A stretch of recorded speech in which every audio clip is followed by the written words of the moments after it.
Hey everybody, welcome. It's let's see, July 10th. Yeah, we're in the midst of Hope summer, everybody had and a I heard some great. people are really roasting out there. I hope you're staying Oh safe, yeah. and I really hope. There's nothing I hate more, although my hair is showing it today, but humidity. I'm just not good in humidity. The temperature doesn't matter to me, but the high humidity I can't handle. So I really feel for some of you in parts of the country where it's so wet right now. I like what humidity does to your hair, but I know I know you you don't.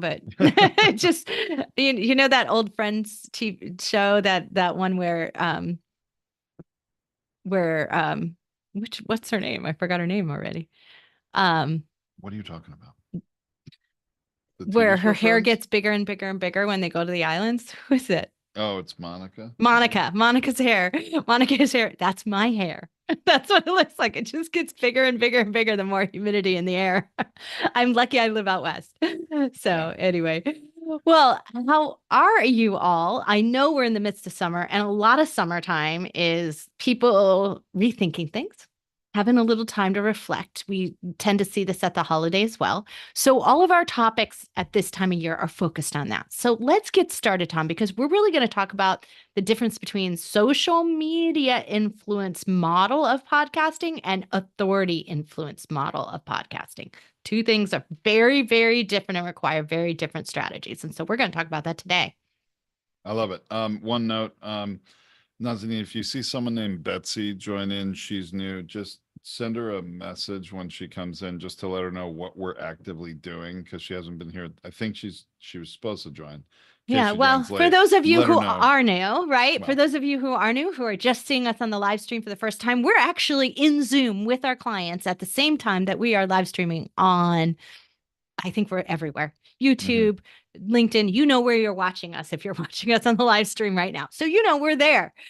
And we are also going to record our podcast. So we're doing this in a very meta way and not the Facebook referring meta way, but the we're experiencing it at the same time that we're sharing it with you, that we're living it.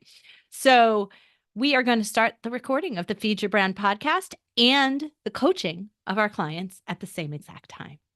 So Tom, let's get started. okay, let's do that. Hey everyone, welcome to Feed Your Brand. I'm Tom Hazard along with my co-host Tracy Hazard. Today we are going to talk about social media star versus podcast authority. Two paths to podcast power. And really what we're talking about is two completely different approaches to podcasting depending on your goals, what you're wanting to achieve with the content you're creating. Isn't that right, Tracy? Yeah, absolutely. And what I want to do is frame this up a little bit for everyone. Anyone who thinks that, oh, they just became a podcast star, it's not true. There isn't anyone that I could name. Joe Rogan didn't start podcasting first. He actually started on video first. He actually started in wrestling first, right? Like, so they built their social capital, if you want to call it that, outside of podcasting and then went into podcasting. The godfather of podcasting, some Pat people Flynn. called, yeah, Pat Flynn. Okay. Some people call John Lee Dumas the king of podcasting. They started blogging. They were not podcasters first and foremost. And keep in mind that they also started podcasting before social media influence became as big a thing as it is, too. So, like, it was that old ago. But the same thing for Tom and I. We were bloggers first. Well, I was a blogger first. I don't know if you wrote anything, but you got a lot of credit for it. And so, anyway, so we have this where you come out of something else. So, this is what I want you to keep in mind. Chances are you didn't become a social media star from podcasting. You might have been a social media influencer in a channel before and decided to step into podcasting. So, it's your second step, not your first. Most podcasters who build podcast authority and then step outside of that to use it in their own business, their path is a second step, but it's a second step from their business, from their core business, not a second step from some other type of influence. Just want to keep that in mind. So essentially, podcasting is their first authority and expansion and community outreach. It's not their second outreach, which is what it is with social media. So there's a little bit of difference in what they already have to start with and then how they're going to use that going forward. Does that make sense, Tom? Like, is that Yeah, I clear? mean, I think, for me, I try to break things down into sort of a more simple understanding for myself is that, you know, do you want to be a social media influencer first, or are you wanting to just have your podcast give you material to share on social media, but that's not your primary goal is not to be a social media influencer, right? I mean, I think that's pretty one way Well, to or your think about primary it. goal is to stay a social media influencer where you are, right? And Right. just use podcasting as an aside. But I think that's not as common. I think most often what happens is that at a certain point in social media influence, whether it's on Instagram or YouTube or wherever it is, they say, "Oh, I want to take my influence and now I want to go into reality TV, or I want to go and do something. I want to write books. I want to do something else with it, and I want to make more money and expand my influence, right? I want to make products like the Kardashians, right? I want to do something else with this influence." And what everyone will tell you is until you can move it off of Instagram, until you can move it off of TikTok and show us that you have play outside the algorithm, you aren't really an influencer. You'll never be a celebrity, right? You're never going to take it to that next level. And so it is required of you to step into something else and show that you can take your audience and they will follow you wherever you go and do whatever you ask them to do. That's true influence. And when they won't do that, then it says, you're a TikTok wonder. That's great, but that's where you belong. And that means you don't get a book deal. You don't get a TV deal. You don't get those other things. So that's really why a lot of people come in and step into podcasting, because podcasting's cheaper. It's easier to access. It's a little easier to do, right? Well, the other great thing about podcasting, I just want everyone listening or watching this to understand this, is that being a podcast host has become something that puts you on the map in the United States. I'm just going to at least stay in the United States. I mean, maybe it does worldwide too, but all I know is the United States market, right? How often do we now have the late night TV show hosts having a podcast host on their shows? It happens every week and sometimes multiple nights a week. In fact, we have right now, and I'm holding this up for those of you in listening to the podcast, you can't see, I'm holding up a magazine that's Costco Connection, where they're talking about how their customers are listening to podcasts more and more. I mean, podcasting has entered the mainstream. And it used to be, if you wanted to really make a name for yourself outside of social media, okay, I'm going to say, if you want to make a name for yourself, you had to be an author. You don't need to be an author. You could be a Or have a podcaster. column, right? Or you Right. had to, and the whole point of it is, and this is where podcasting is similar, is that you have to sustain an audience. A column can sustain an audience.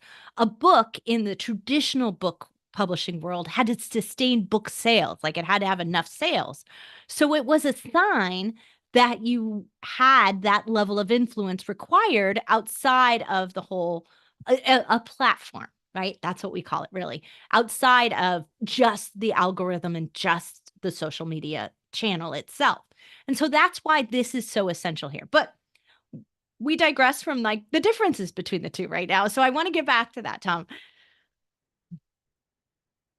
There's some significant approach differences because you have a different goal in mind to the two sides of things. So if my goal of social media influence is amassing a large enough audience that I can sell enough ads or enough stuff, other people's stuff, not usually my own, very rarely my own. It happens on occasion, though. Just keep that in mind. Usually it happens later once you've amassed enough that you start to sell your own stuff instead of at the Yes. beginning. And that's the difference between The our 45. influencer will eventually, if they get big enough, create their own brand or private label products under their name as a brand, right? And that happens a lot. Right. So usually you're doing some kind of affiliate, you have sponsors, you have whatever it is you're hawking, you're doing that. So you need more. Okay. You need more and you need it as fast as possible. So you need more and a lot of it consistently all the day. So if you look at the high level Instagram influencers and the high level TikTok influencers, they're posting around the clock. Like they're always posting something, right? And they're consistently always posting because it tracks new people.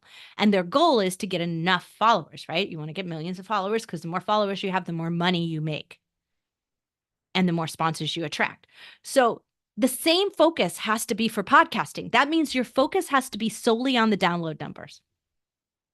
As sad as that is, because the download numbers are faked 9 times out of 10 in some of those circles. And it's true. And I'm not going to sugarcoat it for you. It is absolutely true that those that are selling ads, there are a lot of them paying for their download numbers to juice them in the beginning. And there's no other way around it because it's hard to get those ad sales going, right? So that's what they do. So those are not real numbers. The other side of it is also they don't care if anyone listens. They only care about getting that ad right at the beginning to make them money because they know most of their listeners won't listen through. So this is why Spotify doesn't even bother to count more than a minute. They don't even look at the rest of the playthrough. They don't even consider it of any value. They look at starts and plays are 60 Starts seconds. and streams, really. Starts and is how streams. they do it. Starts and streams. Right. Yeah, I think we've mentioned this before on the podcast. That is one of the things that is very, I guess, disheartening to me about Spotify analytics. It gives you no idea if anybody's really listened to your whole episode or what portion of it they listen to. Spotify only cares about the first 60 seconds because that's where they make their ad money, and that's it. So that's the best we have. And we have a license with Spotify and we import their analytics to our platform. I think the follower data is actually more valuable to our customers than the actual play data because you don't really know if they listened. Right? But I think the follower data makes it more apparent that people aren't listening to your show. And that's what's really like, you look at that follower data and you should have so many more plays than you have. And you don't, or so many more streams than you have. You're right. You often have so many followers that, gosh, if everyone was listening to every episode, you'd have a lot more downloads of your episodes. That is true, Tracy. However, I do find it as a constant gauge over time that people are still finding your podcast and are interested enough in it that they are clicking to follow. They're taking that action. Right. But then they're not sticking with it. So this is where we say the path for a social media influencer looking to expand into podcasting and looking to grow, your path needs to focus on how are you going to get the most downloads possible. And in the beginning, that means short episodes, more frequent episodes. So you need to be posting 7 days a week if you want to really make it work. We have some that post multiple times a day. Because you need more download numbers, which means you have to have more episodes to get more download numbers for them. So it's your number of subscribers times how many episodes you run in a given month. That's how you get up in the algorithmic numbers and you get seen and found. Like that's it. It's a numbers game. So you have to have more content. Then once you find out that your followers aren't listening, if you're running ads or affiliations or anything where you're making money after that first 60 seconds, then you better concentrate on your content. Because they're not subscribing and listening. Probably because you're overwhelming them with too much stuff, like it's too many episodes they can't possibly listen, or it's just not good enough quality information, unique, valuable, long tail, like most podcast listeners want to have. So now you need to fix your content, but you do that second, not first. And that's the flip side of what we recommend on the authority side. On the authority side, we see the content first model works. If you build up really great content and then invite in the right audience, it has its own tipping point where that audience starts referring other people to it, where the guests that you have start referring the right type of people to it. And when they're playing through, They then join your community, consume more of your stuff, and they listen and they play through more. So now the things that you're trying to influence, like get them to join my membership and my community, get them to follow me on social, get them to do something, buy my books, whatever it might be that your level of it is, come into my coaching, come into my community, that is able to be done better if you have a content first model. So your first steps are more downloads on the social side, better content, and right fit audience on the other side. Better content that fits the audience, right? That you want to attract on the other side. And that's what it is. It's just flipped. Eventually, you both have to focus on the same things. Like you eventually have to do the other thing. It's just the order in which you do it and the magnitude in which you do it. Most people are not capable of being a social media type influencer on podcasting. It's too much work. You have to put in too much content, too much time. It's a whole lot easier to repost somebody's image somewhere else or add your little twist to it, add a little hashtag to it, make a little comment, make a little 10-second TikTok video than it is to do 10 minutes of content in podcasting, right? We all know that because I have to sustain a thought, an idea, a concept. I have to talk about that intelligently for a period of time. Buying downloads, though, that's easy, right? That's why they go that path, because if my content's not great and I need more time building up that great content, figuring out what my path is, figuring that out, then I'm going to buy my downloads because it's just easier. Because I got to get started. I got to get it juiced. I got to get it moving or I won't make money. I'm sorry if I sound a little callous about it, like mean about it, but I don't like it even is what I'm talking about seeing. buying downloads. I hate it. I know, like we've seen it. We've seen it happen with the a lot of the Spotify shows like Meghan Markle and Prince Harry's show and things like that. There were some major articles. Oh, it's written just about her that. show. He wasn't Just on her it. show. He wasn't a part of that one. Well, I don't know if he ever like came on it, but it's not his show. It was her show. My mistake. Sorry. She's supposedly restarting it, so we'll see. Well, we'll see if it gets better the third time around. I think it's technically the third time. So that's where, if you've got a name, you can get a deal, but gosh, you got to deliver. And, yeah. Obviously that one never delivered, but yeah, I mean, buying downloads is not a path to success. Now, raising awareness of your show and, paying some money to be able to do that, however that is I think a fine idea. Certainly. Well, You I mean, raise look, awareness. I'm not saying that you shouldn't pay for some kind of advertising. You shouldn't pay to have exposure. We use PromoCast here at Podetize. Like, I mean, we care about it being actually translating though into listeners. Right. It's not just a download play. In fact, it won't work in a download play. It's not how it works because it's not actually outside of the download ecosystem, but it is playing clips of your episodes and driving traffic to your podcast. So it's raising awareness of it, which is really right. So and valuable. Then we see a boost in listeners month over month over month, sometimes 50% growth because they're seeing your show and then finding it. And then it's great content over on the other side. So then they're actually listening to it and downloading it and binging it, right? That's the model that is sustainable because they will stick around and they will share it with others. And that's a growth model. But there's not a growth model on the other side if you have no plan for what you're going to do next. So once you get a bunch of downloads and you get the sponsors, now you have a responsibility to deliver conversion. And that requires a content focus. Well, and it's in your best interest and in the sponsor's best interest too, is to convert those listeners into, clicks. And I always say to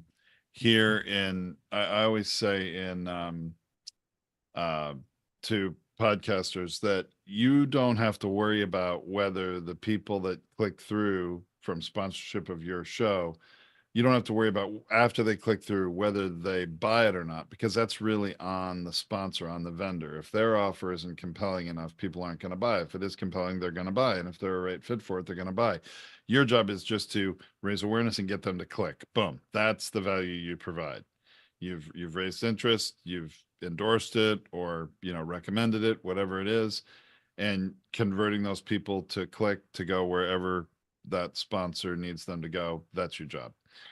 Not how many people buy, unless you're doing an affiliate model and you're only making money when they buy, and then that's a little different. You want to be It careful is a with little those. different. You want to be careful with those Yeah, sponsors. because it's usually, I mean, if you're a big influencer as a podcaster and can convince a lot of people to go buy it, then great. But And you'll make more money that way than you would passively off the dollar advertising. So, but you have to have that level of an influence. So the thing is that it's chasing more downloads all the time if you follow the other model, right? It's always chasing more.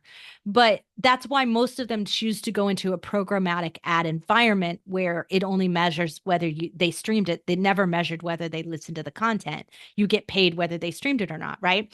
YouTube is the same model. Okay.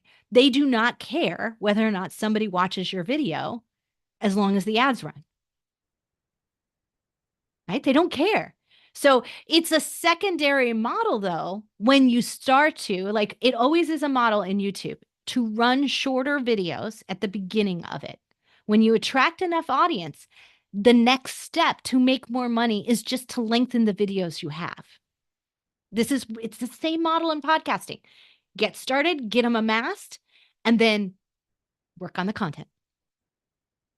And the reason why in YouTube you lengthen videos is because now you run more ads within your show, right? Because they periodically run the ads for you, right? So the more ads you can squeeze in, the better off it is. And so that's why you see everyone, Joe Rogan included, he didn't start out with 90-minute videos. He started out with shorter ones that like then 2 or eventually 3 got hour to be not, videos yeah. in And now his case. I mean, sometimes, yeah, 2 or 3 hours, right?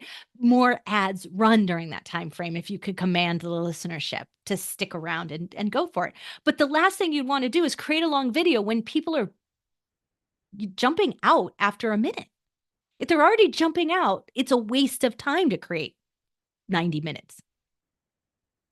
But if they're not jumping out, now you have an ad expansion money-making model to legitimately expand your content. But you still also can't exceed the expectation of your type of listener. But the other difference, and this is what I want to raise to you, is that if you're not in a niche, it's a whole lot harder to grow and sustain an audience in podcasting than it is if you're in a niche. And so I say that meaning, like, You it know, doesn't people mean that say, "Oh, I want to talk about all these different things. I want to talk about this. I want to talk about that." And I hear this from podcasters a lot. I want to have a general variety show. You know, they don't say it that way, but that's really what they mean. It's like, well, I have all these different interests. I want to do episodes on all these different things. It's going to be a lot harder to grow an audience with that. What you're really needing people to do is like you, no matter what you talk about, more so than being interested in what you're going to share with them, you know, I mean, like specifically. So it is harder. People are generally looking and searching on niche topics, their needs, their interests, their challenges, their desires, something they need help with, something they want to learn. right. And that is in Absolutely. a niche. It's narrow. Right. And it does work this way in social media. People just don't understand that it does. They think, oh, well, I'm chasing the latest hashtag, I'm chasing the latest trend, and they're talking about it. But the reality is people liked you because you were the top gamer in something, or you were the top influencer in, health and wellness area of specifically yoga. Like, it was really tight and specific when you first started. And then you started to grow and expand it. The problem with podcasting is that most people are out there looking for the specific and then coming into something. So when you're expansive, they're like, I don't know, I'd rather go with somebody who's going to deliver me exactly what I'm looking for right now to learn, or exactly what I'm looking for advice on. And so they'll go into the narrow first.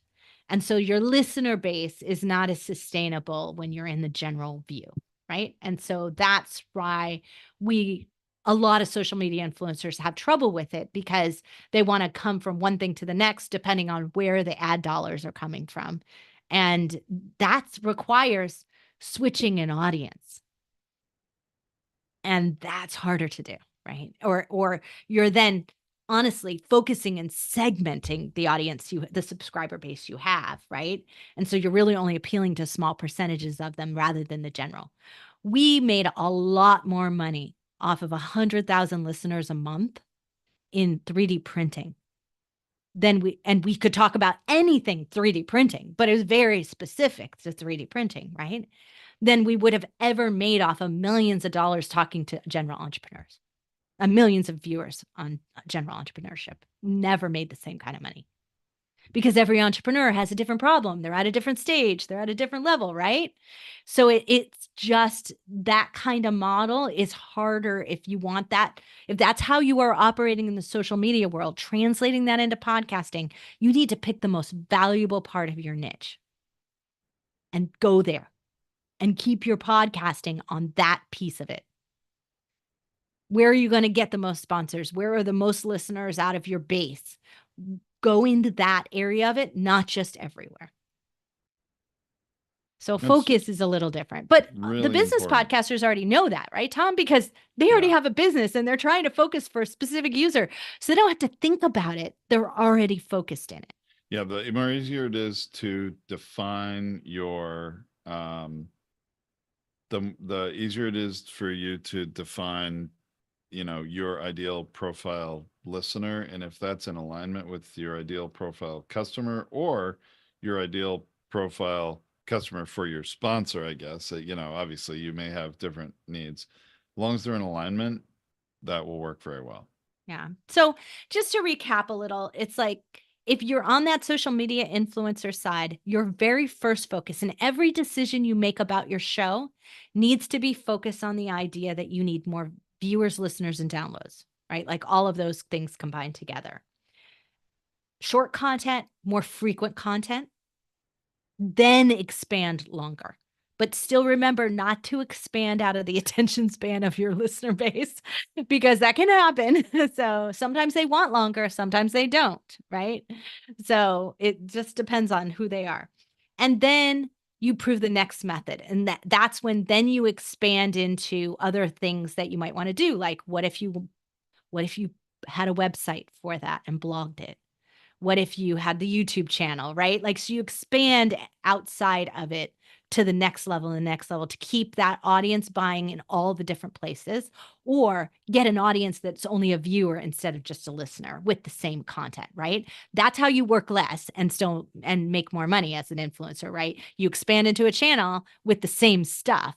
The problem is that TikTok doesn't translate into podcasting. So if you thought that it would, it's not going to. It's just not a viable translation. Podcasting can translate into TikTok the other direction if you cut it into pieces, but it doesn't go the other way. So what else can you do? Tom and I both recommend the path of podcast to videocast to blogging.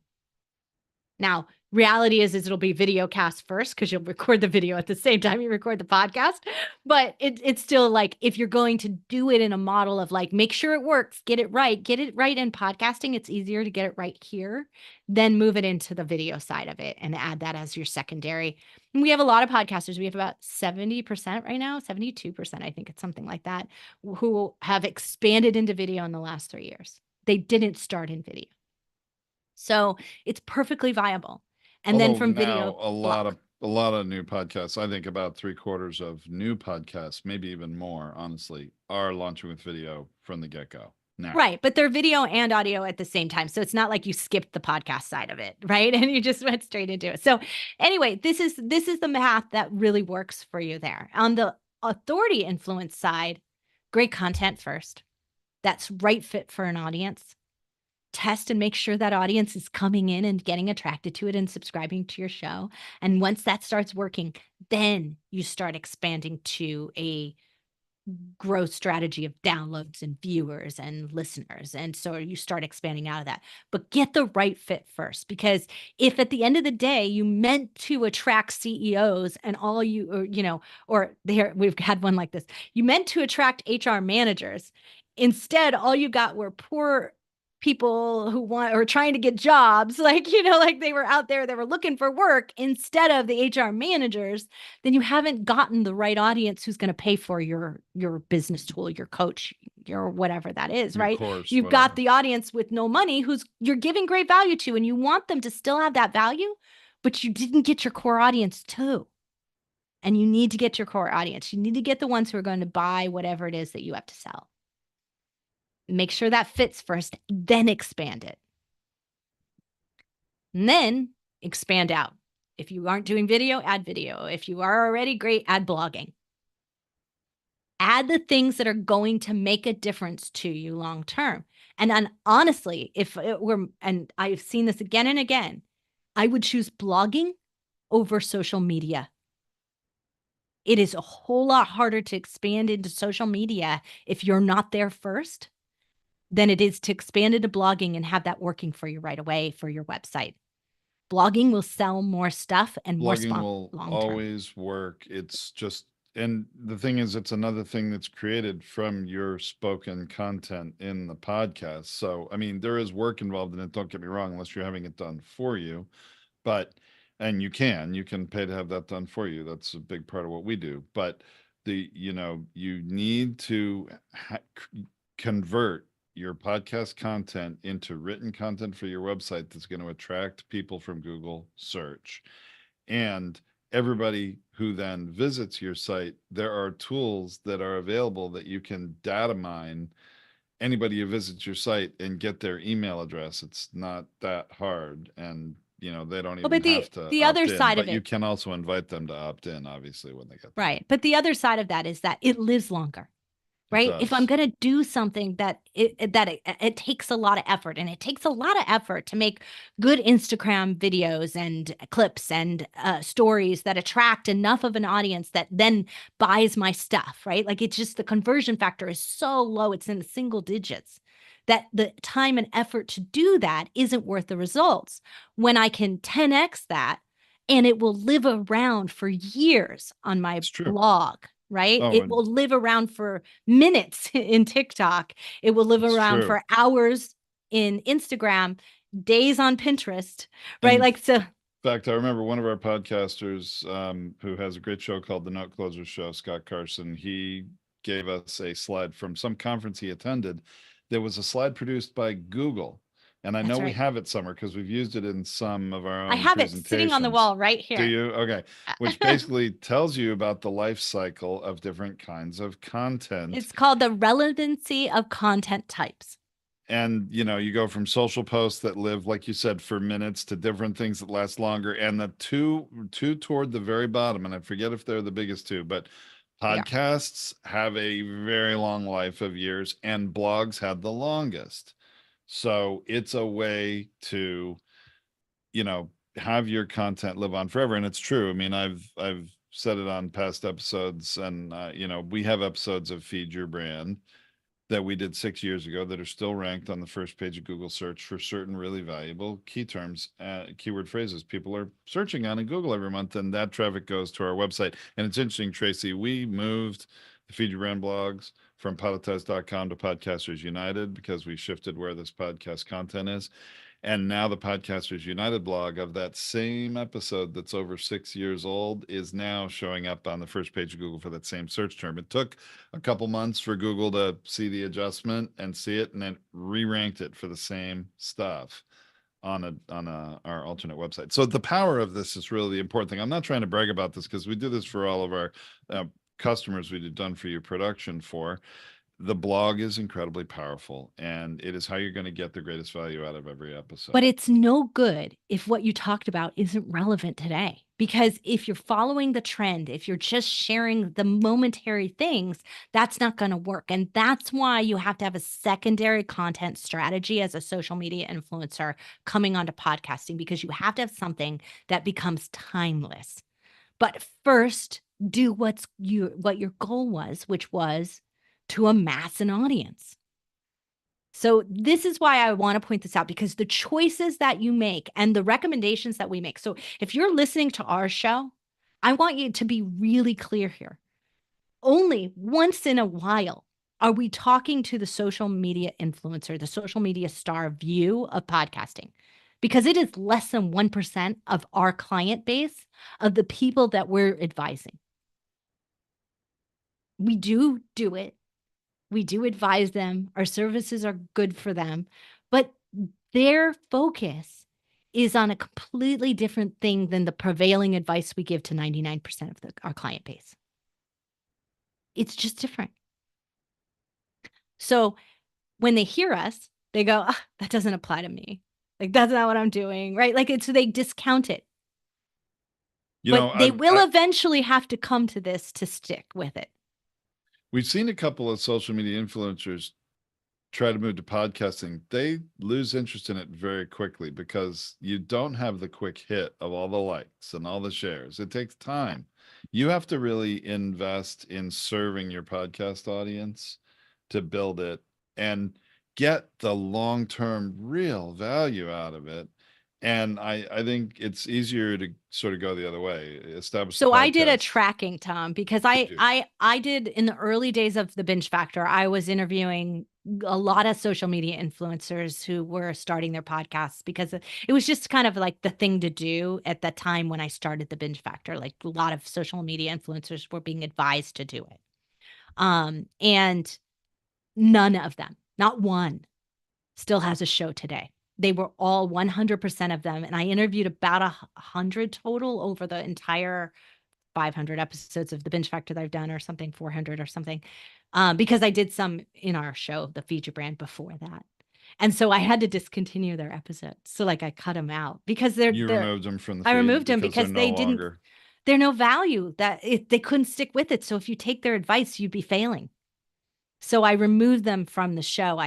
That's why I have so many I have so many that need to get moved out of the feed. Yeah. Right? Because when I looked back on it, and I was really hoping there was going to be one I could come back to and say, like, what'd you do that worked? Not one could I re-interview. They all quit. And they all quit faster than most regular business podcasters. Yeah. Well, it's because So we're all getting really, I would say, tangible value from what we're doing and feedback. We're serving people. I love serving our community. We Well, get great questions and I think that the big thing that they don't like, that influencers don't like, is they get very accustomed to the algorithm supporting and helping them.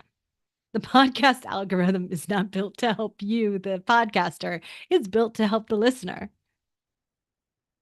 It's built to true. help Apple. It's built to help Spotify. It is not built for the podcaster. It's not built for the content producer. That's why you need to look out for yourself as a podcaster and make sure all roads from your podcast lead back to benefit you. You're going to benefit the listener. You're going to provide them value, no question. But the biggest thing is send them back to your website to get that value to your home base, your platform. Absolutely. All Okay, right, well, I think we should wrap it here. let's do that. And I hope that whichever path you choose, and it's totally up to you, just make sure that that starting strategy is right for you.